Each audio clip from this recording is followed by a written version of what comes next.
এবার আমরা সংরক্ষণ সংক্রান্ত কিছু ছোট ছোট বিষয় জেনে নেব। সংরক্ষণের ক্ষেত্রে দেখবি ফুল ফর্মগুলো যখন পড়ছিস তখন বারবার অনেক টার্ম আসছে, যেমন একটা টার্ম আছে এন্ডেঞ্জার্ড স্পিসিস। হুম, এন্ডেঞ্জার্ড স্পিসিসকে আমরা বাংলায় বলে থাকি বিপন্ন প্রজাতি।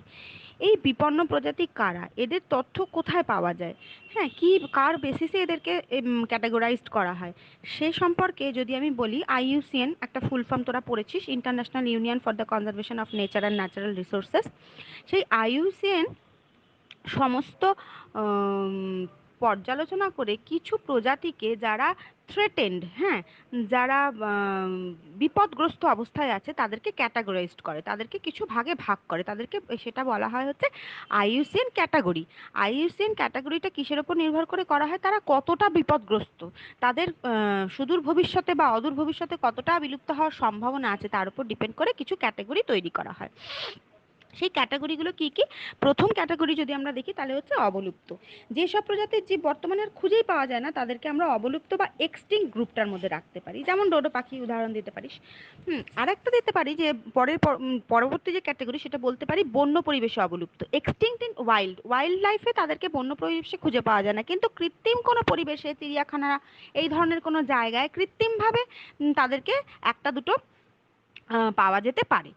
তারপরে হচ্ছে ক্রিটিক্যালি এন্ডেঞ্জার্ড বা দারুণভাবে বিপন্ন। এইসব প্রজাতিগুলো বা এইসব উদ্ভিদ হোক প্রাণী হোক, এদের সংখ্যা পরিবেশে এতই কমে গেছে, হয়তো 50টারও কম, টোটাল সারা পৃথিবীতে 50টারও কম, এবং অদূর ভবিষ্যতে তারা মানে খুব নিকটবর্তী সময়ে অবলুপ্ত হয়ে যেতে পারে। এরকম ক্ষেত্রে তাদেরকে বলা হয় ক্রিটিক্যালি এন্ডেঞ্জার্ড বা দারুণভাবে বিপন্ন। বারবেরিস উদ্ভিদ হচ্ছে এর একটা উদাহরণ, বিপন্ন, এন্ডেঞ্জার্ড।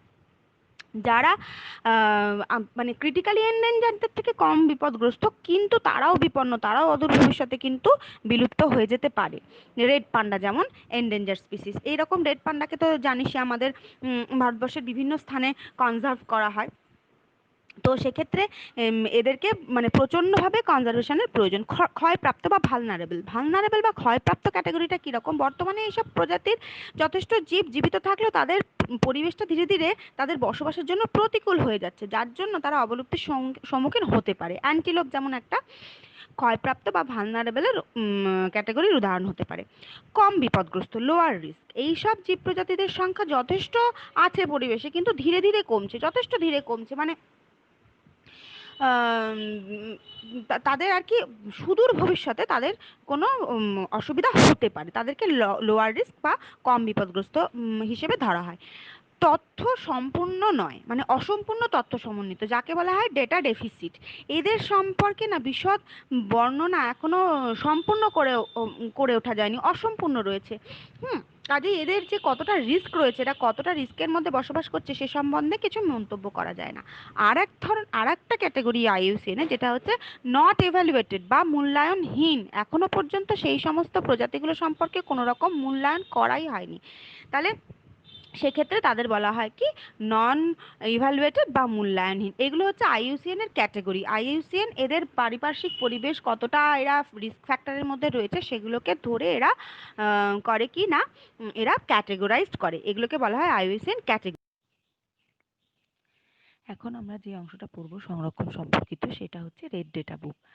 রেড ডেটা বুক নামটা শুনে তোরা বুঝতে পারছিস সেটা কোনো তথ্য সমন্বিত বই।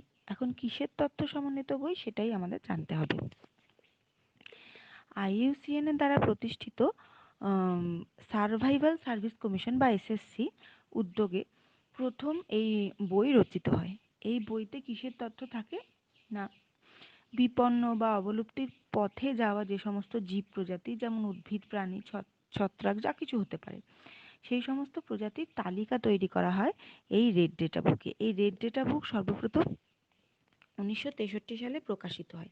এখন এই রেড ডেটা বুক প্রকাশ করার কি উদ্দেশ্য থাকতে পারে? উদ্দেশ্য আর কিছুই না, বিপদগ্রস্ত বিভিন্ন উদ্ভিদ প্রাণীদের প্রয়োজনীয়তা সম্পর্কে জনসাধারণকে সচেতন করা, আর বিপন্নর বিপন্ন প্রায় প্রজাতিদের শনাক্তকরণ করা, তাদেরকে সংরক্ষণ করা, তাদের বিবরণ দেওয়া, তাদেরকে বিভিন্ন প্রজাতি তারা যে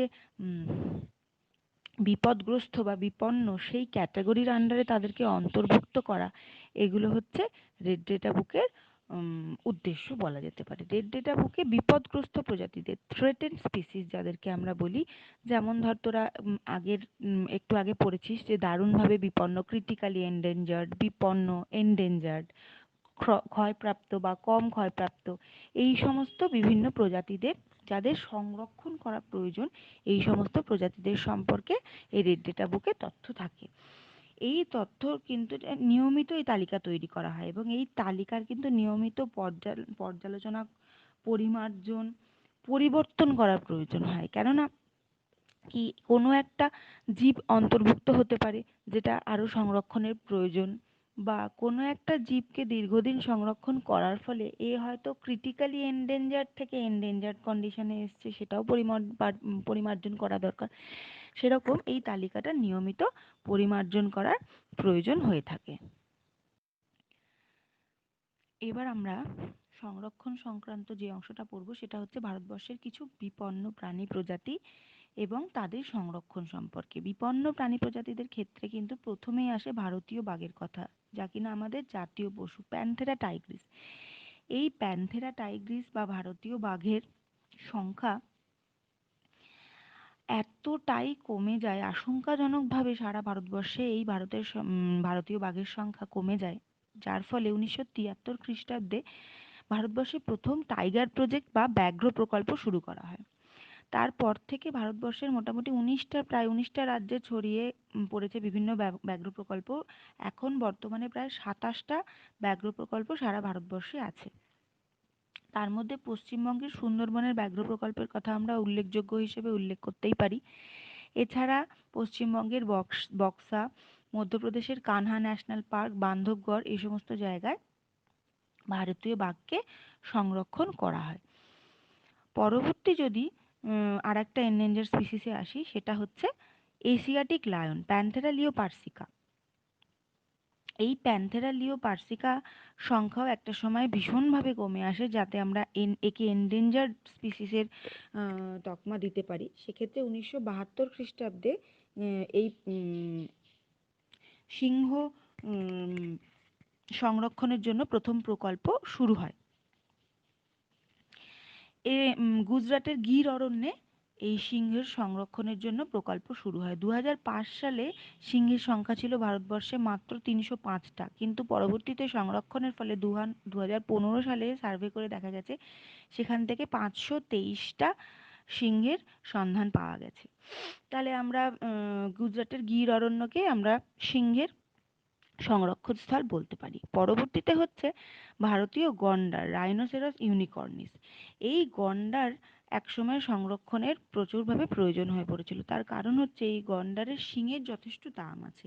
এই গন্ডারের শিং থেকে বিভিন্ন ধরনের ভ্যালুয়েবল প্রোডাক্ট তৈরি করা হয়ে থাকে, যার জন্য চোরা শিকারীদের দীর্ঘদিন ধরে গন্ডার শিকার করার ফলে বা গন্ডার হত্যা করার ফলে গন্ডারের সংখ্যা সাংঘাতিকভাবে কমে যায়। তার ফলে গন্ডার সংরক্ষণ প্রকল্প তৈরি করা হয়। পশ্চিমবঙ্গের গরুমারা, জলদাপাড়া, আসামের মানস, কাজিরাঙা, এই সমস্ত জায়গায় গন্ডার সংরক্ষণ প্রকল্প শুরু হয়। এর পরবর্তীতে যদি আমরা দেখি তাহলে হচ্ছে কুমির, ভারতীয় কুমির প্রজনন প্রকল্প, ক্রোকোডাইলাস পোরোসাস, যার বিজ্ঞানসম্মত নাম। কুমির প্রকল্প ভারতবর্ষের অনেক জায়গাতে আছে, সুন্দরবনে আছে, ওড়িশার ভিতরকণিকায় আছে। এই কুমির প্রকল্পের উদ্দেশ্য কি? মূলত হচ্ছে লবণাক্ত জলের কুমির, এছাড়াও মিষ্টি জলের কুমির, এবং এছাড়া যে ঘড়িয়াল থাকে সেই ঘড়িয়ালকেও সংরক্ষণ করা। এরপরে আমি যে প্রাণী প্রজাতিটার নাম বলবো সেটা আমাদের কাছে খুবই কমন, রেড পান্ডা, অ্যালিউরাস ফালগিন্স। এই অ্যালিউরাস ফালগিন্স হচ্ছে এন্ডেঞ্জার স্পিসিস। রেড পান্ডার ক্ষেত্রে কি হয়, এই রেড পান্ডার যে লোমশ দেহটা থাকে, এই রেড পান্ডার সুন্দর লোমশ দেহ থেকে বিভিন্ন ধরনের টুপি, তারপরে সুন্দর শৌখিন ব্যাগ, বিভিন্ন পোশাক তৈরি করার জন্য এদেরকে একসময় নির্বিচারে শিকার করা হয়, যার ফলে এদের সংখ্যা মাত্রা অতিরিক্ত কমে যায়। এছাড়া এরা যে পরিবেশে বাস করে, সাধারণত বাঁশ অথবা দেবদারুর জঙ্গলে এরা বসবাস করে, সেক্ষেত্রে বাঁশ গাছের অংশকেই এরা খাদ্য হিসেবে গ্রহণ করে। এই বাঁশ জাতীয় গাছেরও সংখ্যা কমার ফলে রেড পান্ডা এন্ডেঞ্জার স্পিসিসে পরিণত হয়েছে। এই রেড পান্ডা তখন কি করা হয় না, সংরক্ষণের প্রয়োজন হয়। রেড পান্ডার বিস্তারটা বেশিরভাগ ইস্টার্ন হিমালয়ান অঞ্চলে, পূর্ব হিমালয় অঞ্চলে, বিশেষ করে নেপাল, ভুটান, মায়ানমার, চায়নার একটা কিছু ছোট অংশ, এই সমস্ত জায়গায় রেড পান্ডাকে পাওয়া যায়।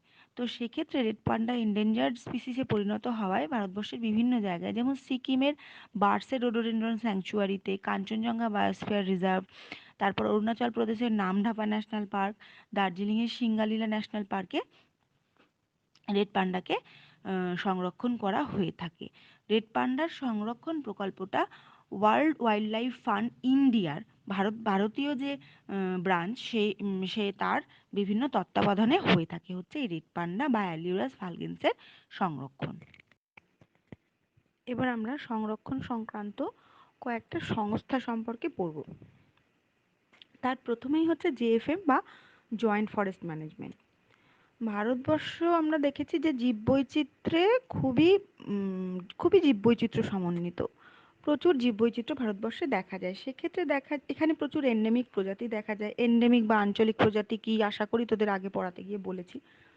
তো এক্ষেত্রে দেখা যায় কি, এমন অনেক ধরনের উদ্ভিদ প্রজাতি পাওয়া যায় যা কৃষিকার্যেও সমানভাবে ব্যবহৃত হয় বা কৃষিকার্যেও গুরুত্বপূর্ণ ভূমিকা পালন করে। এই সমস্ত উদ্ভিদকে সংরক্ষণ করতে গেলে তাদের যে বাসস্থান, যে বনভূমি, সেই বাসস্থানকে সংরক্ষণ করাটা খুব জরুরি। তো সেক্ষেত্রে দেখা যায় যে স্থানীয় জনগণকে সঙ্গে নিয়ে যদি প্রশাসন এই সংরক্ষণের কাজটা করে, তাহলে অনেক বেশি লাভজনক এবং অনেক বেশি সাফল্য আসে। সেক্ষেত্রে জয়েন্ট ফরেস্ট ম্যানেজমেন্ট বা জেএফএম যে সংস্থাটা তৈরি হয়, সেটা ভারতবর্ষের পরিবেশ ও বন দপ্তর দ্বারা এই সংস্থাটি প্রথম প্রতিষ্ঠিত হয়। ভারতে ইনসিটু এক্সিটু সংরক্ষণের জন্য যে বিভিন্ন প্রকল্পগুলো আছে, সেই প্রকল্পগুলো পরিচালিত হয় ভারতের পরিবেশ ও বন দপ্তরের মাধ্যমে, মানে ministry of environment and forest. এবার সেক্ষেত্রে কি হয়, এই দপ্তরের দ্বারা প্রথম জয়েন্ট ফরেস্ট ম্যানেজমেন্ট নামক সংস্থাটা প্রতিষ্ঠিত হয়। এক্ষেত্রে কি করা হয়, এই সংস্থার প্রস্তাব মতো ভারতবর্ষের প্রচুর, মানে কি বলবো, প্রচুর হেক্টর ধ্বংস হয়ে যাওয়া বা ক্ষতিগ্রস্ত হয়ে যাওয়া বনভূমিগুলোকে পুনরুদ্ধারের জন্য দেশের বিভিন্ন বনরক্ষা কমিটি গঠন হয়। যে বনরক্ষা কমিটিতে বনবাসী এবং বন সংলগ্ন যে গ্রামগুলো আছে, সেই গ্রামগুলোর অধিবাসীদেরকে সংযুক্ত করা হয়। এই সমস্ত অধিবাসীরা বনজ সম্পদ বাণিজ্যিক ভিত্তিতে সংগ্রহ করতে পারে। কী রকম বনজ সম্পদ? শুকনো কাঠ সংগ্রহ করতে পারে, পাতা সংগ্রহ করতে পারে, বিভিন্ন ভেষজ ওষুধ তৈরি করার জন্য যা যা প্রয়োজন, আহ, উদ্ভিদের বিভিন্ন অংশ থেকেই তো ভেষজ ওষুধ তৈরি হয়, যেমন মূল, কাণ্ড, পাতা, ফল, যা কিছু। এছাড়া আঠা, মধু, মোম, লাক্ষা সব কিছুই এরা সংগ্রহ করতে পারে। কিন্তু বিনিময়ে কি করতে হবে না, এদেরকে আম, গাছ কাটা রোধ করতে হবে, বন্যপ্রাণীর সংরক্ষণ সম্পর্কে এদের নজর দিতে হবে এবং নতুন গাছ লাগিয়ে বন গড়ে তুলতে সাহায্য করতে হবে। এইভাবে যে বনের যে নিকটবর্তী গ্রামবাসীরা আছে তাদেরকে কাজে লাগানো হয়। এই ক্ষেত্রে ভারতবর্ষে প্রথম আহ, এই সংস্থার অধীনে যে প্রথম প্রকল্পটা হয়, সেটা 1971 সালে পশ্চিমবঙ্গের পশ্চিম মেদিনীপুরের আড়াবাড়ি জঙ্গলের শাল গাছের জঙ্গলকে পুনরুদ্ধারের কাজে এই প্রকল্পটা সর্বপ্রথম ব্যবহৃত হয়। সেক্ষেত্রে কিন্তু গ্রামবাসী এবং বনবাসীদের সাহায্যে এই প্রকল্পটা চূড়ান্তভাবে সফল হয় এবং যার জন্য গ্রিন অস্কার পুরস্কারও দেওয়া হয়। তাই বলা যেতেই পারে যে কেবলমাত্র বন দপ্তরের পক্ষে বা প্রশাসনের পক্ষে বনভূমি ধ্বংস বা পুনরুদ্ধার করা যতটা না সহজ, তার থেকে সাধারণ জনগণকে কাজে লাগালে কিন্তু অনেক বেশি সহজ হয় কাজটা। জয়েন্ট ফরেস্ট ম্যানেজমেন্ট সেইভাবেই কাজ করে। পরবর্তী যে সংস্থাটা, সেটা হচ্ছে পিপলস বায়োডাইভার্সিটি রেজিস্টার। নাম শুনেই বুঝতে পারছিস যে এটা কোনো একটা প্রামাণ্য নথি বা দলিল, কিছুর একটা রেজিস্টার। কিসের রেজিস্টার না, একটা নির্দিষ্ট বনভূমি অঞ্চলে যে ধরনের জীব প্রজাতি পাওয়া যায়, তাদের বাসস্থান, তাদের খাদ্যের প্রকৃতি, তাদের খাদ্যাভ্যাস কীরকম, তাদের প্রজনন প্রকৃতি, সমস্ত কিছু সম্পর্কে একটা প্রামাণ্য নথি বা দলিল প্রকাশিত হয় এই পিপলস বায়োডাইভার্সিটি রেজিস্টারে। এনবিএ বা ন্যাশনাল বায়োডাইভার্সিটি অথরিটির নির্দেশিকা অনুসারে এই পিপলস বায়োডাইভার্সিটি রেজিস্টার প্রথম তৈরি করা হয়। কি করা হয় এক্ষেত্রে? স্থানীয় মানুষদের সাহায্যে এই দলিলটা বা এই রেজিস্টারটা তৈরি করা হয়। কেন স্থানীয় মানুষদেরকে কাজে লাগানো হয়? বাইরে থেকে কোনো সার্ভের জন্য গ্রুপ পাঠানো যেতেই পারে, কিন্তু যে স্থানীয় বাসিন্দারা আছে তারা প্রতিনিয়ত এই বায়োডাইভার্সিটি বা এই জীববৈচিত্র্যের সংস্পর্শে আসছে। এই জীব সম্প্রদায়ের গতি প্রকৃতি, এদের পরিযান, এদের খাদ্যের অভ্যাস, এদের বাসস্থান সম্পর্কে এরা অনেক বেশি অবগত হতে পারবে বাইরের লোকেদের থেকে। সেই জন্য এই সমস্ত নথিগুলো, এই সমস্ত তথ্যগুলো সাধারণ মানুষদের থেকে, সেখানকার বসবাস স্থানীয় মানুষদের থেকে এই দলিলটা বা এই প্রামাণ্য নথিগুলো তৈরি করা হয়। সেক্ষেত্রে এই প্রামাণ্য নথিগুলো তার সঙ্গে মানে শুধুমাত্র এদের ব্যবহার, তাদের কোথায় পাওয়া যায়, তাদের খাদ্যাভ্যাস সম্পর্কে যে তথ্য রাখা হয় তা না, এই সমস্ত জীবগুলোকে নিয়ে সাধারণ মানুষদের যে পরম্পরাগত বিশ্বাস আছে সেই সংক্রান্ত তথ্য এই রেজিস্টারে নথিভুক্ত করা হয়। এবার এই রেজিস্টারের প্রাপ্ত নথিগুলো অন্যান্য বিভিন্ন অভিজ্ঞ ব্যক্তিদের সঙ্গে আলোচনা করার পর বনকর্মী, স্বেচ্ছাকর্মী সবার মারফত নির্দিষ্ট দপ্তরে পাঠানো হয় এবং সেখানে ওগুলো রক্ষিত থাকে। এই রক্ষিত তথ্যগুলো কোন কাজে লাগে? না, এই রক্ষিত তথ্যগুলো বিভিন্ন গবেষণার কাজে, ছাত্রছাত্রীদের পড়াশোনার কাজে কাজে লাগে। এবং এই তথ্যগুলো যে পদ্ধতিতে সংরক্ষণ করা হয়, সেক্ষেত্রে কী হয়, এই প্রকল্পটার মাধ্যমে বিভিন্ন বনভূমিও যথেষ্ট সুরক্ষিত রাখা সম্ভব হয়। তাহলে আমরা সংরক্ষণ সম্পর্কিত দুটো গুরুত্বপূর্ণ সংস্থা যে দুটো আমরা পড়লাম, সে দুটো হচ্ছে জেএফএম এবং পিবিআর।